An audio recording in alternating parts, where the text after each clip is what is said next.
एक तरफ सरकार भणશે, ગુજરાત આગળ વધશે, ગુજરાતની જાહેરાતો કરે છે અને ગુજરાતની જાહેરાતો જે છે તે જોવા મળી રહી છે। આ વચ્ચે ભાવનગરની વાત કરીએ તો ભાવનગરની સરકારી શાળાનો એક વિડિયો જે છે તે ભારે રીતે વાયરલ થઈ રહ્યો છે।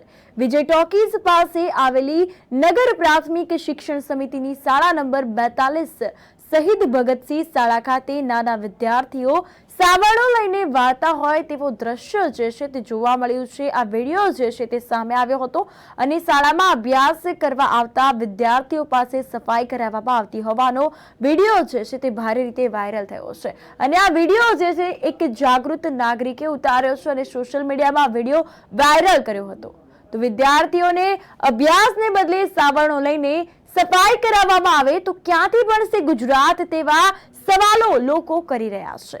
આ અંતર્ગત એક ચર્ચાનો વિષય બન્યો છે। આ બાબતે અનેક ચર્ચાઓ જે છે તે જોવા મળી છે। તો પ્રાથમિક શાળાનો આ વિડિયો છે, દ્રશ્યો સામે આવ્યા છે। દ્રશ્યોમાં જોઈ શકાય છે કે બાળકો જે છે તે સાવરણો લઈને સફાઈ કરતા નજરે પડ્યા છે। તો આ શાળાનો વિડિયો વાયરલ થયો છે। ભાવનગરની સરકારી શાળાનો વિડિયો જે છે તે સામે આવ્યો છે। તો વિજય ટોકીઝ પાસે આવેલી નગર પ્રાથમિક શિક્ષણ સમિતિની શાળા નંબર 42 શહીદ ભગતસિંહ શાળા ખાતે નાના વિદ્યાર્થીઓ સાવરણો લઈને વાર્તા હોય તે દ્રશ્યો સામે આવ્યા છે અને શાળામાં અભ્યાસ કરવા આવતા વિદ્યાર્થીઓ પાસે સફાઈ કરાવવામાં આવતી હોવાનો એક વિડિયો ભારે રીતે વાયરલ થયો છે કે જાગૃત નાગરિક દ્વારા વિડિયો ઉતારવામાં આવ્યો છે અને આ વિડિયો વાયરલ થઈ રહ્યો છે। તો આ બાબતે અનેક સવાલો ચર્ચાઈ રહ્યા છે। વિદ્યાર્થીઓને અભ્યાસ બદલે સાવરણો લઈને સફાઈ કરાવવામાં આવે તો ક્યાંથી ભણશે ગુજરાત તેવા સવાલો લોકો ઉઠાવી રહ્યા છે। મને મીડિયાના માધ્યમ દ્વારા જાણવા મળ્યું છે કે છોકરાઓ પાસે સ્કૂલમાં સાફ સફાઈ કરાવી રહ્યા છે। શિક્ષકો, પ્રિન્સિપાલો આ ઘોર બેદરકારી અવારનવાર સામે આવી રહી છે અને બાળકોના ભવિષ્ય સાથે ચેડા થઈ રહ્યા છે। બાળકો સ્કૂલમાં એના વાલીઓ બાળકોને ભણવા મોકલે છે ત્યારે સ્કૂલવાળા ઇતર પ્રવૃત્તિના નામે આ બાળકો પાસે સાફ સફાઈ કરાવે છે અને મારે સરકારને માત્ર એ જ કહેવાનું કે તમે આવડા મોટા મોટા બજેટો જ્યારે કેન્દ્રમાં રાજ્યમાં પાસ કરતા હોય ત્યારે તો તમારે સફાઈ કામદારોને રાખવા પડે, સફાઈ કરવા માટે રાખવું પડે।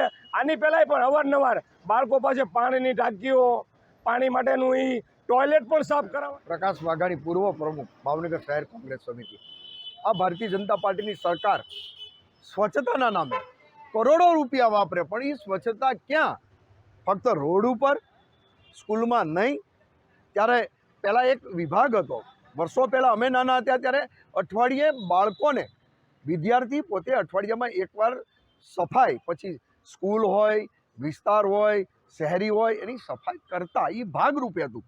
પણ આજે પરિસ્થિતિ અલગ છે। કરોડો રૂપિયા સ્વચ્છતાના તમે વાપરો છો ત્યારે ભાવનગરની કોર્પોરેશનની સ્કૂલમાં નથી પટ્ટાવાળા, નથી ક્લાર્ક અને અમુક સ્કૂલમાં હું એવું માનું છું બધી સ્કૂલમાં એક પાઠ હોય કે દર શનિવાર કે કોઈ એક વાર નક્કી કરે કે બાળકો સફાઈ કરે તો વાત વ્યાજબી છે। પણ ભાવનગરની અમુક કોર્પોરેશન સ્કૂલમાં બાળકો પાસે સફાઈ કરાવે એ મને એવું લાગે વ્યાજબી નથી, અન્યાય કરે છે।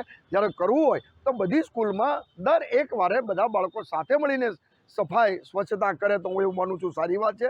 પણ આ સરકાર ફક્ત મોટી મોટી વાતો કરે છે, એ સિવાય બીજું કાંઈ કરી નથી રહી।